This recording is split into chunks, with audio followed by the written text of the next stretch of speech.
Good morning, Acadiana. It is Wednesday, March 31st, 2021, and you're listening to Local News Live, a production of AOC Community Media in partnership with the Acadiana Advocate. Their team of journalists print the stories important to our community and state, and we are happy to read you some of those stories. You can hear Local News Live Monday through Friday from 9 a.m. to 10 a.m.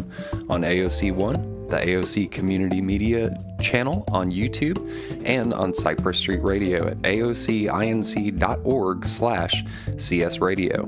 You can find print versions of these stories and more at theadvocate.com. We couldn't bring you this community service without the generosity of our volunteer newsreaders. Today, we're joined by Daniel Rayburn. Welcome to Local News Live, Daniel. Yeah, thank you for having me. Well, thanks again so much for reading. I'm going to get out of the way and go listen on Cypress Street. Thank you. Good morning, Acadiana. It's my pleasure to be here with you once again to bring you the news. We have quite a few headlines to get to this morning, as we typically do, so we're just going to jump right into that. We will start in the Acadiana area with this first headline. Lafayette to kick off rent and utility assistance program. Federal funds to aid low-income residents.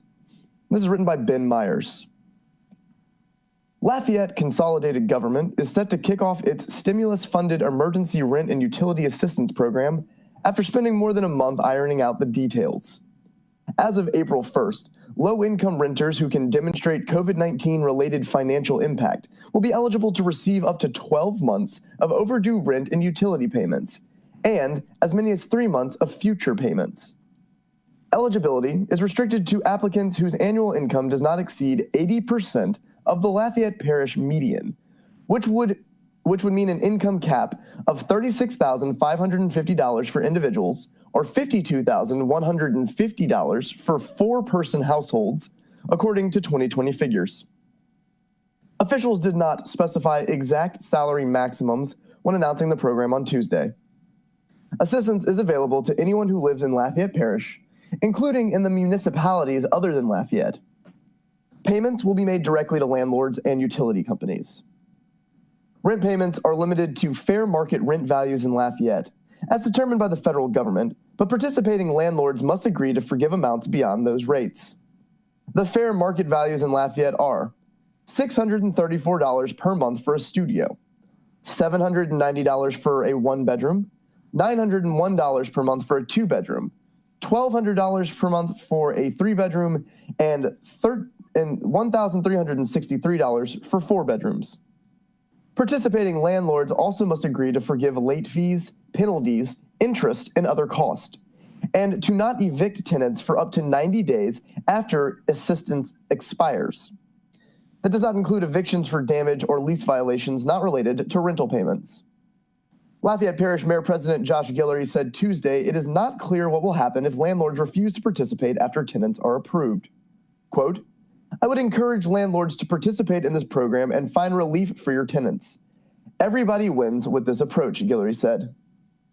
Eligible applicants may apply through Catholic Charities of Acadiana or Smile Community Action Agency, which are administering the Lafayette Emergency Assistance Program on behalf of the city parish.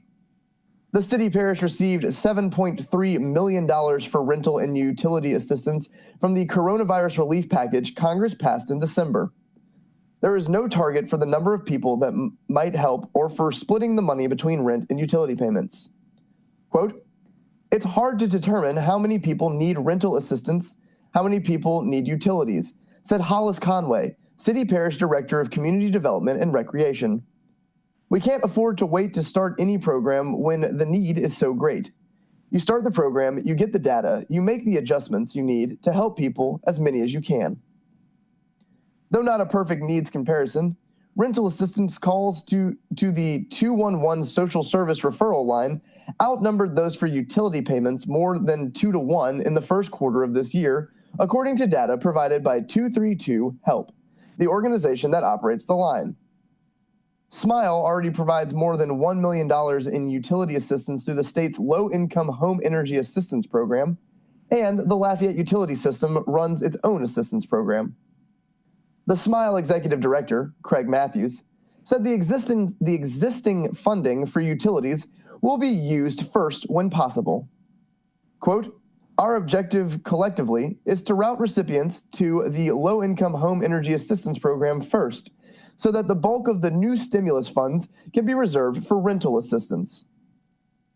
To apply for assistance through the Lafayette Emergency Assistance Program, visit CatholicCharitiesAcadiana.org or SmileCAA.org.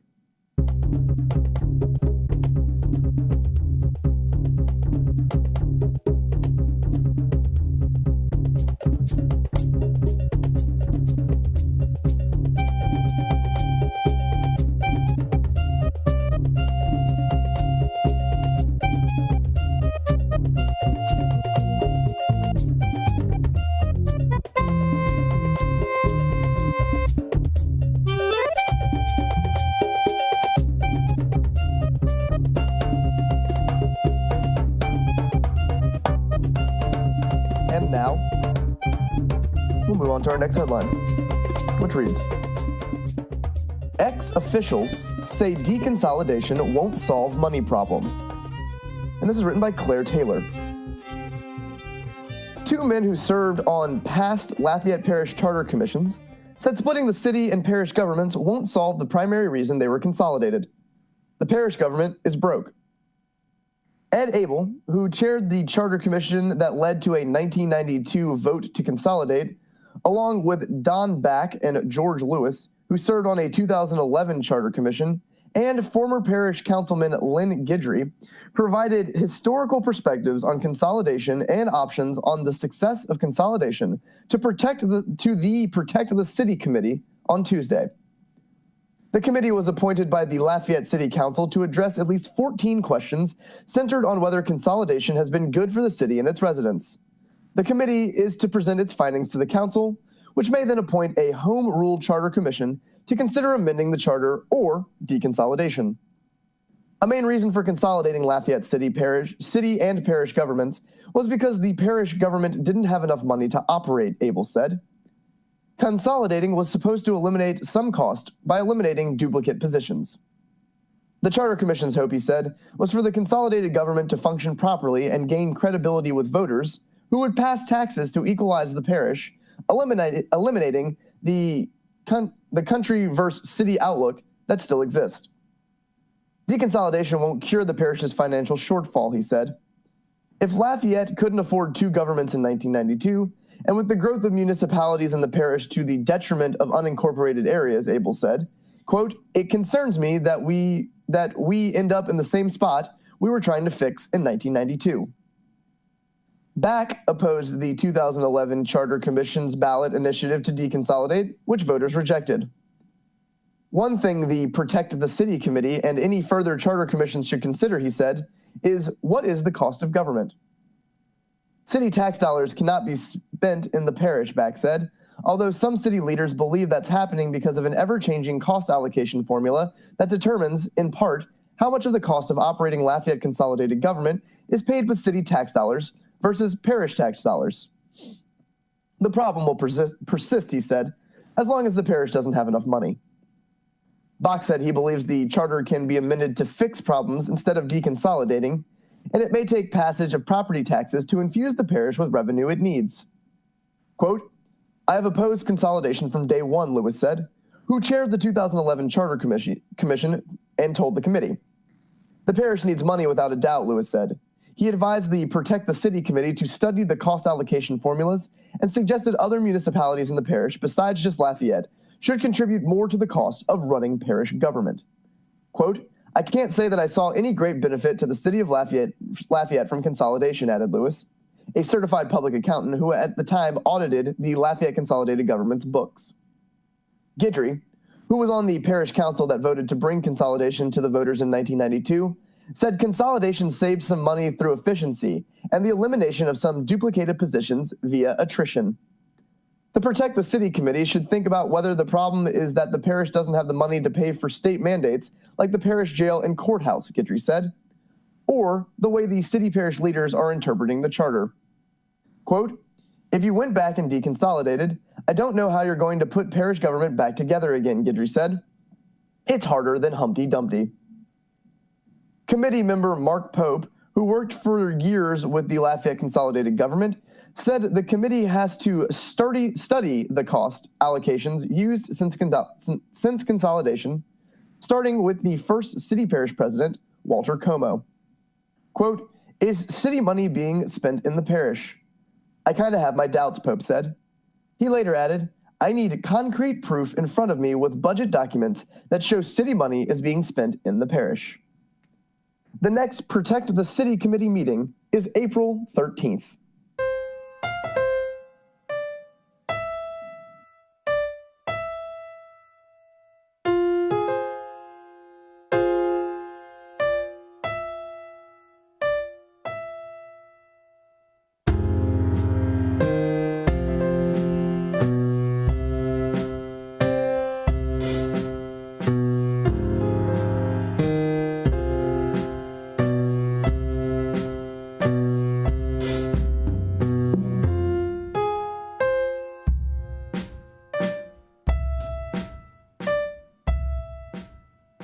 And now, on to our next headline, which reads, January blaze prompts new storage rules. Charging backpack sprayer catches fire at school. And this is written by Katie Gagliano. The Lafayette Parish school system has made changes to how staff members handle electrostatic backpack sprayers for COVID-19 cleaning after a backpack's lithium batteries caught fire while charging at Karen Crow High School in January and caused $330,000 worth of damage. Karen Crow Fire Chief David Mouton said units responded to the January 6th fire at 3:04 a.m. and firefighters walked the outside of the school building until light smoke was found emitting from the roof of the boys' gym. Firefighters entered through an unlocked door, then forced open 4 interior doors in the administrative side of the gym until the fire was located in an office, he said. Mouton said the fire was contained because of the office's cinder block walls and steel door. Once located, the fire took about 5 minutes to extinguish with the help of Lafayette Fire Department firefighters. Lafayette fire investigator Elliot Roger determined the fire was an accident and originated from an electrostatic backpack sprayer that was charging in a coach's office overnight. A custodian interviewed said he plugged in the backpack when he left the school about 9 p.m. January 5th after using it to sanitize the gym. Electrical malfunctions of the power strip and charging cord were ruled out. Quote, the cause of the fire was overcharging of the lithium batteries, causing them to overheat and ignite, Rogers reported. School system spokesperson Allison Dickerson said the district made safety changes to backpack sprayer use as a precautionary measure after the fire, including storing the backpacks in metal containers with appropriate air circulation and not charging the devices overnight. Dickerson said the school system did not file an insurance claim over the fire because the damages did not meet the insurance policy's retention threshold. Kyle Bordelon, the system's director of planning and facilities, said in an email that the $330,000 approved by the Lafayette Parish School Board on March 3rd covered fire restoration cleanup, replacement of damaged ceilings and equipment, flooring replacement, replacement of damaged athletic equipment, and painting. Direct fire damage was limited to the coach's office, though the boys and girls gyms both sustained smoke and soot damage, he wrote. The gyms were made out of commission for about 3.5 weeks while repairs were made, Dickerson said.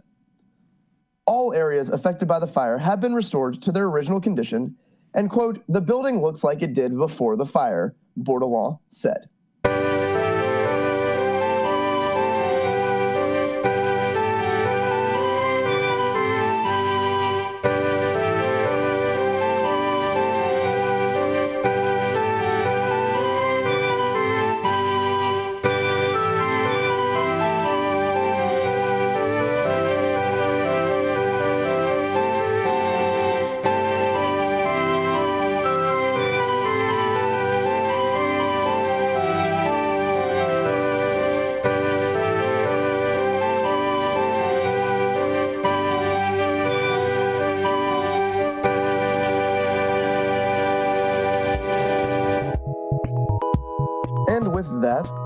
We will now take a short break from our headlines for this announcement.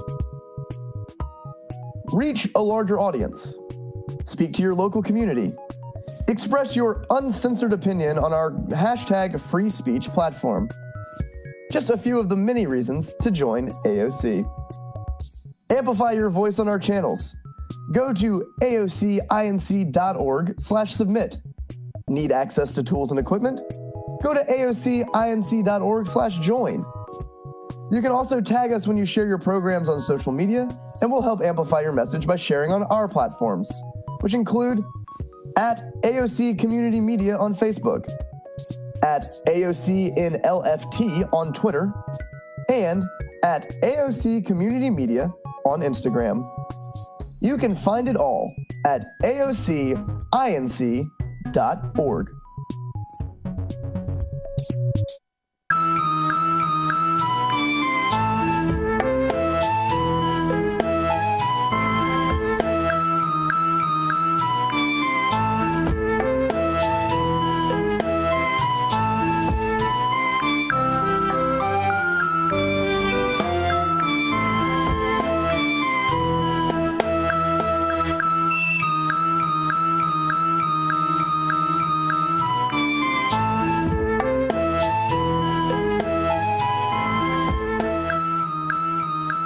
And now, we'll return to our headlines from across the Acadiana area. We will continue with news from the Advocate Crime Blotter, which will be a series of crime headlines. And we begin with this. Drowning victim identified as Brobridge man. Police have identified the body pulled from the water Monday near the Civic Center seawall in Lake Charles. Police said the body of 34-year-old Zelon Dre Solomon of Brobridge was found at about 3:45 p.m. Monday. The incident is being investigated as a drowning. Our next crime headline reads, $2 million bail set in protective order case. A Raceland man accused of threatening people was arrested Saturday after police found ammunition, body armor, and an illegal rifle suppressor at his home, according to the Lafourche Parish Sheriff's Office. Dennis Mathern Jr., 31, was booked on 20 counts of violating a protective order, terrorizing, possession with intent to distribute methamphetamine, possession of marijuana, possession of drug paraphernalia, and possession of an unregistered weapon, according to the Sheriff's Office. His bail is set at just over $2 million. Deputies responded Saturday to a report that Mathern was calling and texting the subject of a protective order. At one point, authorities said he sent several threatening text messages to the person's phone. He also threatened several other people. While investigating, deputies were called to a disturbance on Country Village Drive near Mathern's home, the sheriff's office said. When they arrived, they learned the suspect had thrown items at a neighbor's car. Deputies got permission to enter Mathern's home but couldn't find him. However, they saw ammunition and a bulletproof vest in plain view, authorities said. Deputies then obtained a warrant and conducted a search of the residence that led to several types of ammunition and an unregistered rifle silencer. They also uncovered methamphetamine, marijuana, and drug paraphernalia. With the help of officers from Lockport Police Department, deputies found Mathern at another residence and he was arrested. He was transported to the Lafourche Parish Correctional Complex.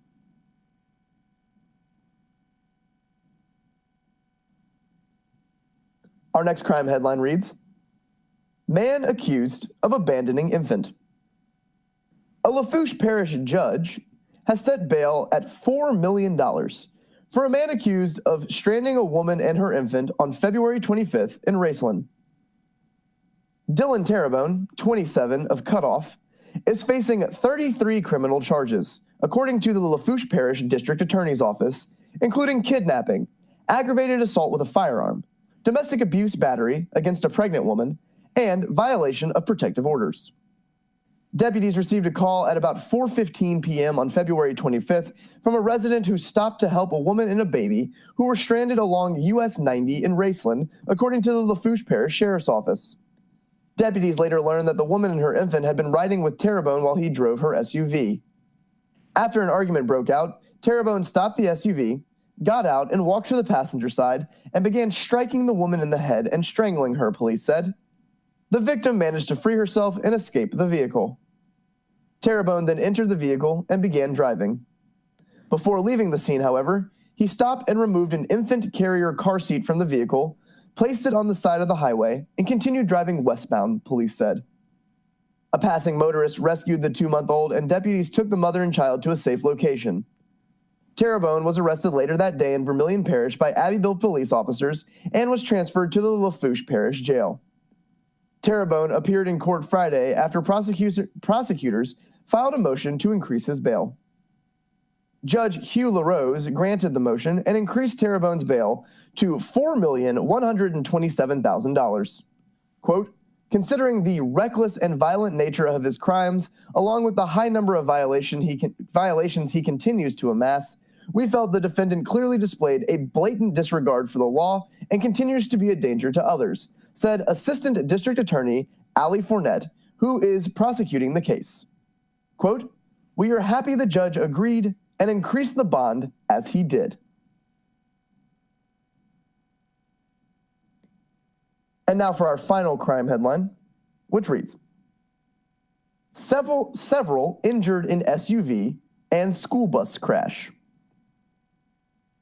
Several people were injured when a Lafayette Parish school system bus and an SUV collided in Dussault on Tuesday. Dussault Police Chief Kip Judice said the crash happened at about 3 p.m. on South Richfield Road between Toby Mouton and Anderson Roads. The SUV and school bus collided head-on. The school bus did not have children on board. The bus driver and 4 people in the SUV, 2 adults and 2 children ages 5 and 8, were taken by ambulance to a hospital, Judice said. Quote, there was significant damage, but I'm happy to say there are no life-threatening injuries at this time, the chief noted. State police, the Dussault Fire Department, Acadiana Ambulance, and Lafayette Parish School System representatives were also on the scene in the crash's aftermath, he said. The driver of the SUV remained on scene with law enforcement as they surveyed the crash. Judice said the investigation is in the early stages, but preliminary evidence suggests the SUV crossed the center line of the road and struck the bus.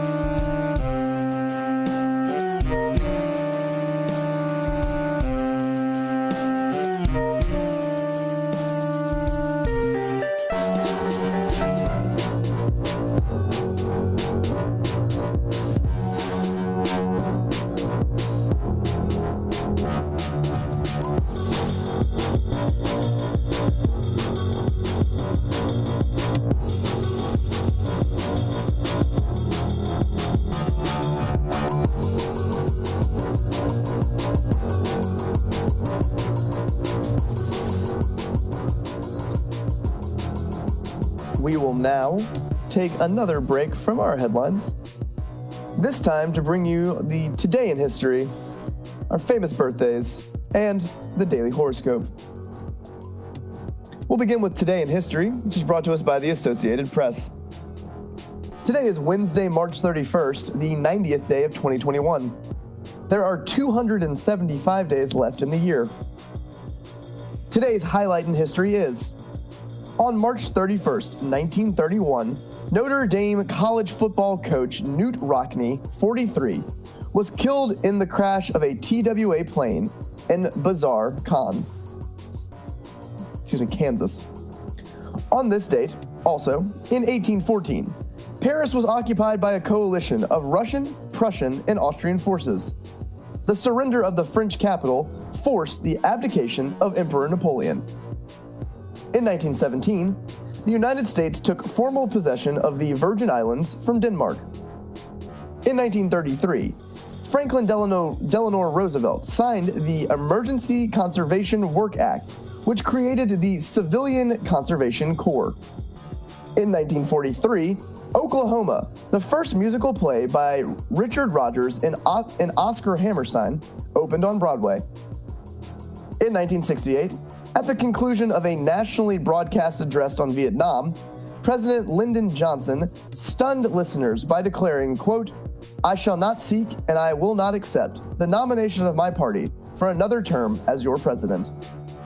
In 1976, the New Jersey Supreme Court ruled that Karen Ann Quinlan, a young woman in a persistent vegetative state, could be disconnected from her respirator. Quinlan, who remained unconscious, died in 1985. In 1995, Mexican-American singer Selena Quintanilla Perez, 23, was shot to death in Corpus Christi, Texas, by the founder of her fan club, Yolanda Saldivar, who was convicted of murder and sentenced to life in prison. In 2004, 4 American civilian contractors were killed in Fallujah, Iraq. Frenzied crowds dragged the burned, mutilated bodies and strung 2 of them from a bridge. In 2005, Terry Schiavo, 41, died at a hospice in Palinas Park, Florida, 13 days after her feeding tube was removed in a wrenching right-to-die court fight. In 2009, Benjamin Netanyahu took office as Israel's new prime minister after the Knesset approved his government. In 2019, rapper Nipsey Hussle was fatally shot outside the clothing store he had founded to help rebuild his troubled South Los Angeles neighborhood. He was 33. 10 years ago today, Muammar Gaddafi struck a defiant stance against 2 high-profile defections from his regime, saying the Western leaders who had decimated his military with airstrikes should resign immediately, not him. Gaddafi's message was in the form of a scroll across the bottom of state TV as he remained out of sight. 5 years ago today, an overpass collapsed onto a crowded Kolkata, India neighborhood, killing 26 people. A man who was convicted of fatally beating another man to death after a night of drinking and drug use in 1994 was put to death in Georgia. 1 year ago today, the White House released new projections that the number of coronavirus deaths in the U.S. could range from 100,000 to 240,000, even if current social distancing guidelines were maintained.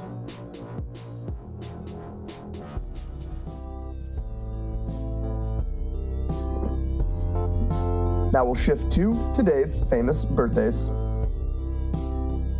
Actor William Daniels has turned 94 today. Actor Richard Chamberlain is 87. Actor Shirley Jones is also 87 today. Senator Patrick Leahy, a Democrat of Vermont, has turned 51. Former U.S. Representative Bernie Frank, a Democrat of Massachusetts, is also 81 today. Actor Christopher Walken has turned 78. Comedian Gabe Kaplan is 77. Rock musician Mick Rouse of Bad Company has turned 77 as well. Former Vice President Al Gore is 74 today. Author David Eisenhower has turned 73. Actor Rhea Perlman has turned 73 as well. Actor Ed Morano is 71. Rock musician Angus Young of AC/DC has turned 66. Actor Mark McClure is 64 today. Alt country musician Bob Crawford of the Avett Brothers is 50 today. Actor Ewan McGregor has also turned 50. Actor Judy Ciccone has turned 43. Rapper Tony Yayo is also 43 today. And finally, actress Melissa O'Day is 38 today.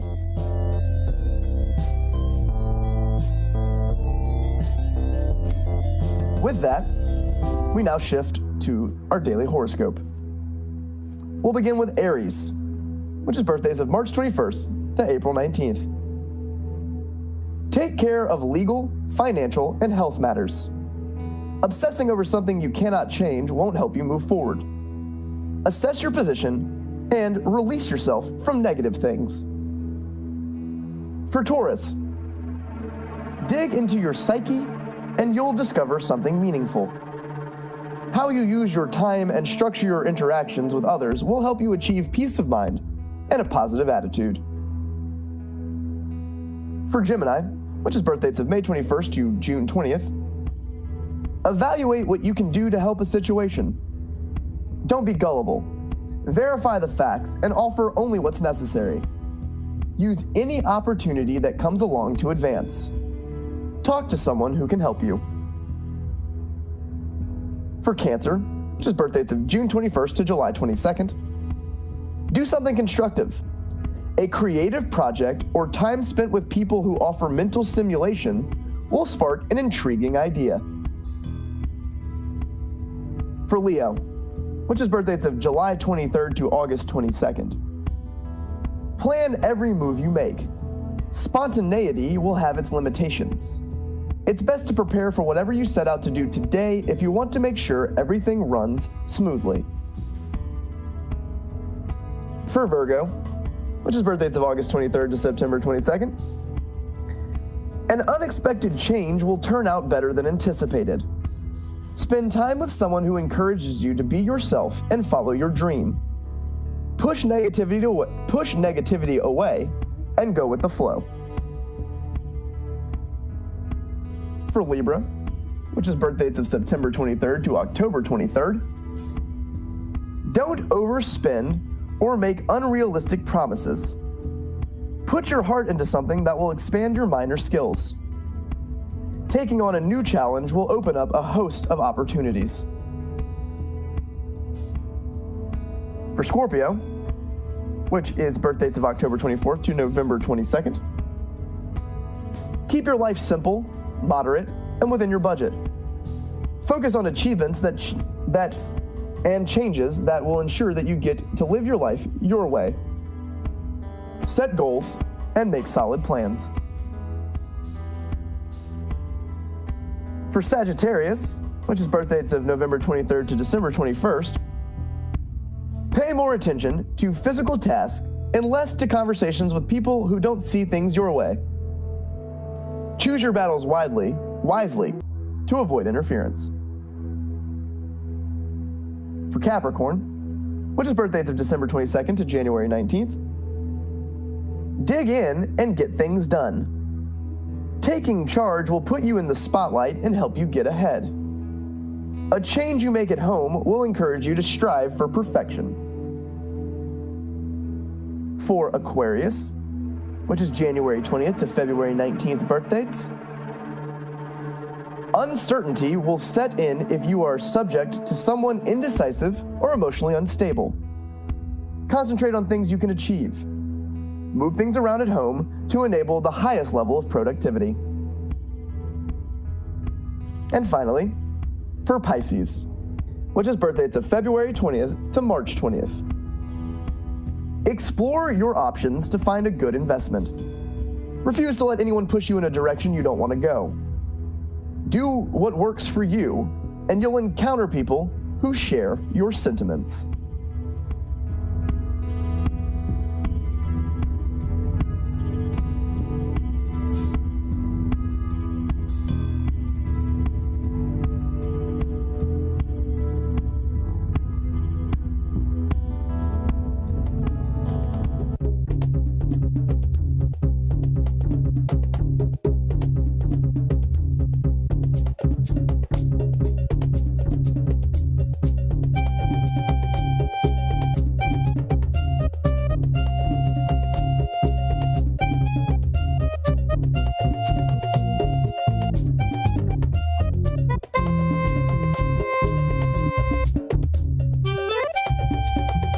And with that, we will now move back to our news headlines.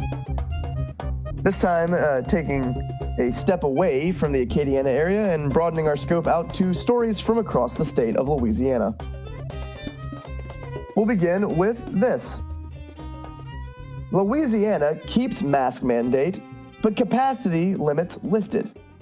Bars, restaurants, and other businesses can have full occupancy. And this is written by Blake Patterson. In Louisiana's biggest step towards reopening to date, Governor John Bel Edwards on Tuesday lifted occupancy limits on bars, restaurants, salons, gyms, malls, and casinos, while maintaining social distancing requirements and a mask mandate that neighboring states have cast away in recent weeks. The updated guidelines represent the loosest restrictions since the pandemic began, and come just over a year after Edwards issued a sweeping stay-at-home order, which upended daily life and kicked off months of seesawing rules that tightened and loosened as infections ebbed and flowed. Quote, "Today marks a big step forward, but we're all going to have to play a role in making sure cases don't spike again," Governor Edwards said, adding that the best tool Louisiana has is to, quote, "win the race against COVID-19, are to wear a mask, practice social distancing, and get vaccinated." Louisiana expects to receive a whopping 300,000 vaccine doses next week, nearly doubling the amount of weekly doses the state is currently receiving. The shipment, which doesn't include allocations some pharmacies get directly from the federal government, comes after the state opened vaccine eligibility on Monday to anyone 16 or older. The statewide easing of restrictions appears to buck the advice of federal public health officials, who in recent days warned that the nation is teetering on the edge of another deadly surge in COVID-19 cases and cautioned that relaxing pandemic rules could result in needless deaths. Governor Edwards, who has hewed closely to federal guidance on the pandemic in the past, said his goal was to, quote, "strike the right balance between lives on one hand and livelihoods on the other," adding that the most urgent plea for President Joe Biden was that states maintain or reinstate their mask mandates. Louisiana's continued mask-wearing requirement makes it an outlier among its neighbors. Texas and Mississippi both lifted their mask mandates earlier this month, in a move President Biden called Neanderthal thinking, and Arkansas's mandate is set to expire on Wednesday. Governor Edwards' latest order expires on April 28th and also does away with an 11 p.m. curfew on establishments serving alcohol. Businesses and venues that host larger gatherings, like reception halls, will remain capped at 50% of their capacity, with a maximum gathering size of no more than 500 people indoors. New Orleans, which has operated under stricter requirements throughout much of the pandemic, will remain in its current reopening phase and is likely to make its own announcement later this week about potential changes, city officials said. Under existing restrictions, restaurants, salons, and retail stores are allowed to open at 75% of capacity, and bars without food permits have a 50% capacity limit. Dr. Joe Cantor, the state health officer, said statewide COVID-19 hospitalizations and cases are on a downward trend, and the rate of coronavirus tests coming back positive also dropped to 2.8%. Still, some regions of the state are faring better than others. The number of COVID-19-like illnesses showing up in emergency rooms, an early indicator of coronavirus trend lines, has plateaued in the public health regions that include Acadiana, Alexandria, Monroe, the North Shore of Lake Pontchartrain, and Shreveport. Meanwhile, the more transmittable UK variant of the virus is gaining ground, particularly in southwest Louisiana. The state reported just 14 new infections among nursing home residents last week, the lowest recorded since the start of the pandemic. Cantor said the reason for such low transmission is clear. 80% of nursing home residents are now vaccinated. Edwards added that the number should give the public comfort that if enough people get vaccinated, the pandemic could end. Quote, I don't know what more anybody would need to know that is a safe and effective vaccine. And we have the opportunity to do that for the entire state if just enough people will avail themselves of the opportunity to be vaccinated, Governor Edwards said. Louisiana ranked 41st among states in the percentage of its total population that have received at least one vaccine dose, a slight drop in rankings over previous weeks, according to the U.S. Center for Disease Control and Prevention. Nearly 1.2 million people in Louisiana, 26% of the state's total population, have received at least one dose of the vaccine, according to the Louisiana Department of Health. More than 720,000 people have been fully immunized, about 16% of the total population.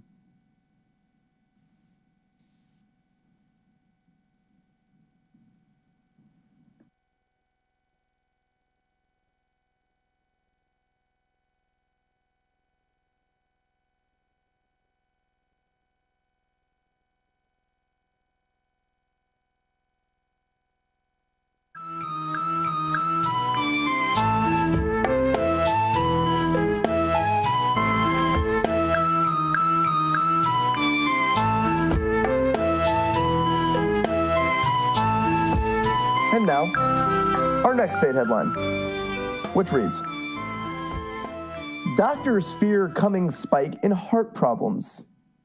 COVID forced delays in care may be to blame.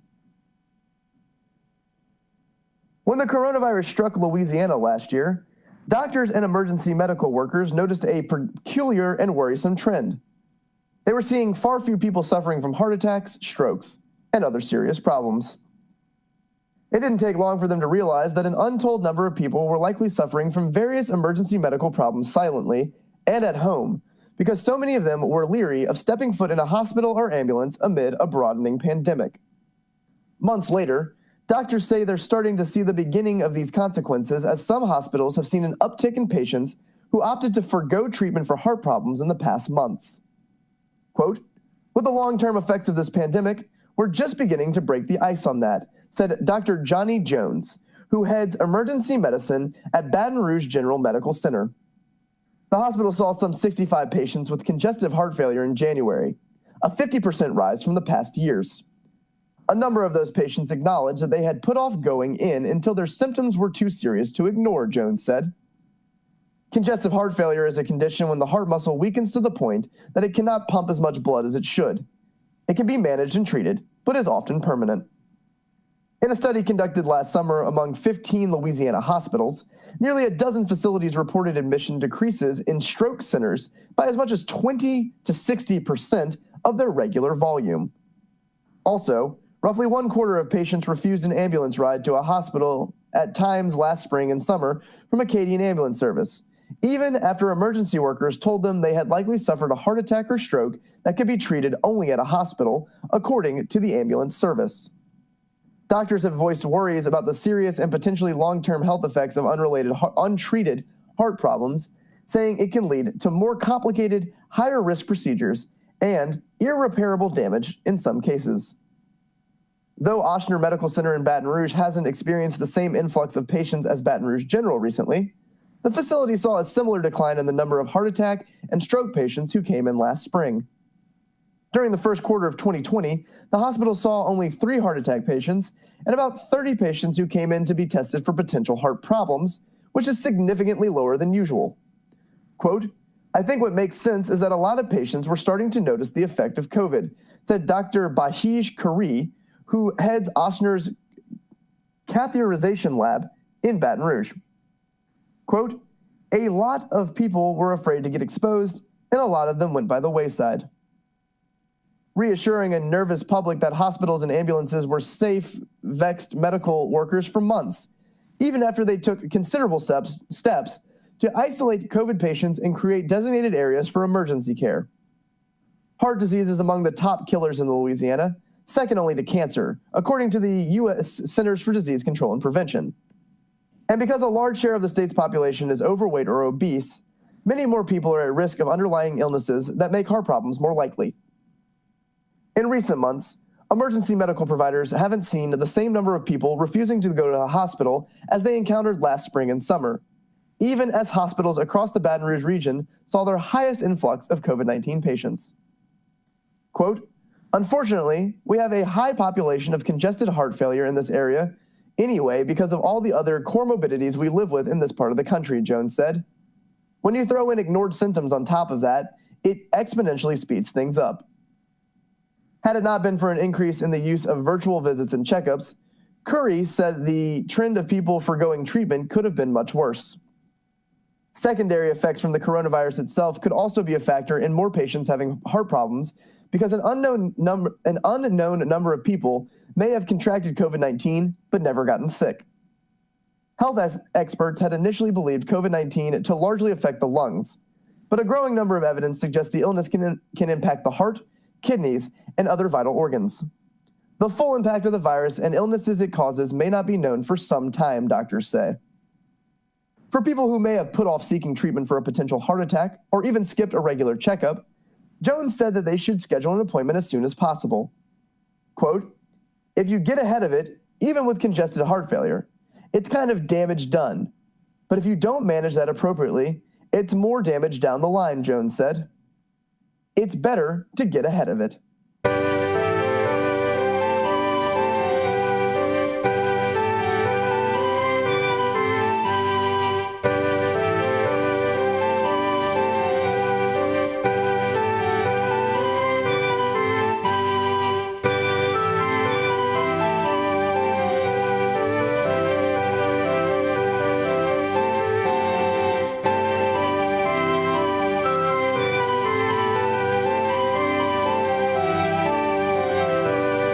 And now, our next headline, which reads, Senate panel grills DOTD secretary. Salaries, pay raises, questioned in budget hearing. And this is written by Wilson Tell. The leaders of the state Senate Finance Committee on Tuesday grilled the Secretary of the Louisiana Department of Transportation and Development about salaries in his agency. Senators Bodie White, a Republican of Central, chair of the panel, and Heather Cloud, a Republican of Turkey Creek, the vice chair, raised the issue as part of the committee's review of Governor John Bel Edwards' proposed $36 billion operating budget for the financial year that begins on July 1st. Administrative costs have long been a focal point of DOTD critics amid the agency's $14.8 billion backlog of road and bridge needs. Wilson, under questioning by White, said the average salary at the DOTD is about $52,000 per year. White noted that planned spending for salaries starting July 1st is $239 million, would be $17 million more than the agency spent on pay for the fiscal year that ended June 30th, 2020. DOTD has about 4,200 employees. The governor's recommended budget totals $656 million, which would be a 3% hike over current spending. Cloud later focused on the number of engineers at DOTD and their salaries. Wilson said the agency has about 400 engineers, and they're paid $80,000 to $130,000 per year. Quote, the same engineer can go out and make 20% more in the private sector, Wilson said. He said DOTD typically has 10 to 15 vacancies in the ranks of engineers, in part because of competition with salaries in the private sector. Cloud questioned whether a $17 million hike in salaries over 3 years is sustainable in the state budget. However, other DOTD officials questioned whether the increase will total $17 million because they said the agency does not typically spend the total amount recommended, including for salaries. Wilson is paid about $191,000 per year. White also said that DOTD typically overpromises and underdelivers. Wilson disputed that characterization. Quote, our needs are probably the better place to show what we are not able to do, he said, a reference to the $14.8 billion backlog. That to me is a more compelling figure. Motorists pay a gas tax of 38.4 cents per gallon in Louisiana, including 20 cents in state charges. The overall U.S. average is 55.23 cents per gallon, according to the figure compiled by the Senate. State Representative Jack McFarland, a Republican of Jonesboro, last week said he was dropping plans to push a bill that would boost the gas tax by 10 cents per gallon initially, about $300 million per year, and 22 cents per gallon eventually, which would make a $660 million addition annually. McFarland noted that roads and bridges could benefit from the $3.2 billion from state services Louisiana is getting from the $1.9 trillion federal stimulus bill. Wilson helped lead a push in 2017 that would have increased the gas tax by 17 cents per gallon, roughly $510 million annually, but it died in the legislature. He said DOTD has done, quote, pretty darn good given the limited resources in the past 5 years.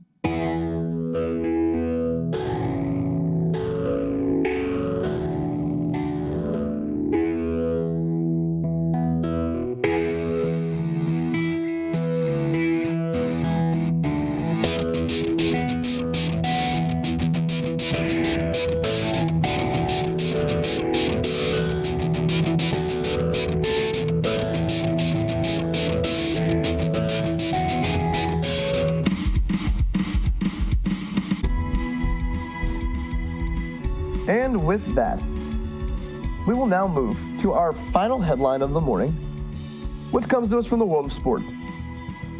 And that headline reads, UL football's spring focus is position accelerating. And this is written by Kevin Foote. Coming off of a historic 10-1 season that ended with a number 15 ranking in the Associated Press poll, the top priority for UL's coaching staff is curbing complacency. The last thing Coach Billy Napier and his assistants want are satisfied players more focused on signature wins over Iowa State and Appalachian State than the challenges ahead. So there's two terms or concepts that the staff is really pushing this spring to keep the Raging Cajuns striving for more in preparation for the 2021 season. One, there's the byword accelerate. That takes on many forms depending on the position. For example, the Cajuns intercepted 16 passes last year, but they also dropped 9 other potential interceptions. Quote, "We dropped a lot of interceptions, and there were a lot of fumbles that we should have had that the other team got," safety Percy Butler said. "There were more plays we should have made on the ball, so we feel like we didn't do enough." It includes the coaches. Quote, "I've learned that you start over each year," said Napier, entering his 4th season at UL. "You're always quality controlling what you do. You're evaluating what's been productive for you, and maybe what hasn't been productive. You're trying to improve your process and your systems. You keep evolving, keep adapting, keep adjusting. Every year is a different year makeup of your roster, makeup of your staff. There's always problems to solve and relationships to build." 7th-year tackle Ken Marks said he's convinced there's plenty more to learn. Quote, "As for myself, I'm always learning, no matter how long I've been here," Marks said. "There's always something new that you can learn. You never can evolve to the top and never learn anything else or can't adjust to something. That's just how life is. It just keeps going. It's about learning the game more and being able to help the younger players to develop too." A more specific goal is transforming as many players as possible into 4-dimensional players. The first dimension is to know your duties on field. The second step is knowing all the duties for every position in your position group. The third rung is to know all 11 positions on your side of the ball. For veteran players, that huge 4th level is to know what every player on the field is supposed to be doing. Quote, "We want players to have a firm understanding of what the other side of the ball is trying to do," Napier said. "I'd like more 2, 3, and 4-dimension players on our roster."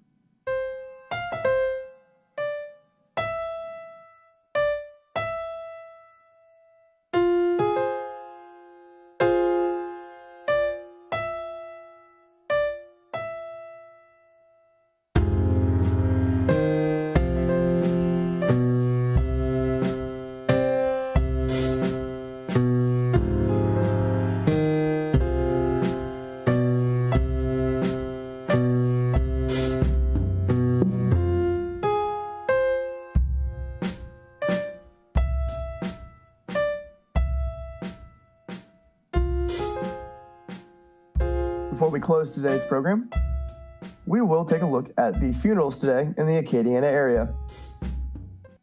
We begin with Maddie Kaufman, with services at Fountain Memorial Mausoleum in Lafayette at 2 p.m. Next is Dorothy Desitel, with service at Louisiana Funeral Services and Crematory, located at 108 Hardware Road in Broussard at 4 p.m.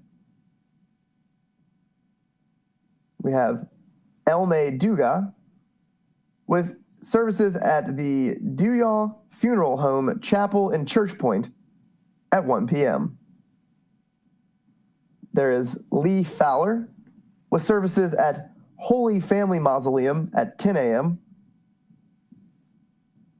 Una Abear with services at St. John the Evangelist Catholic Church, located at 1510 Church Street in Jeanerette at 2 p.m. There's Wilson Abear with services at La Fleur de Lis Chapel at Martin and Castile's South Side at 3 p.m. And finally, Dolores Mesh with services at St. Elizabeth Seton Catholic Church in Lafayette at 1 p.m.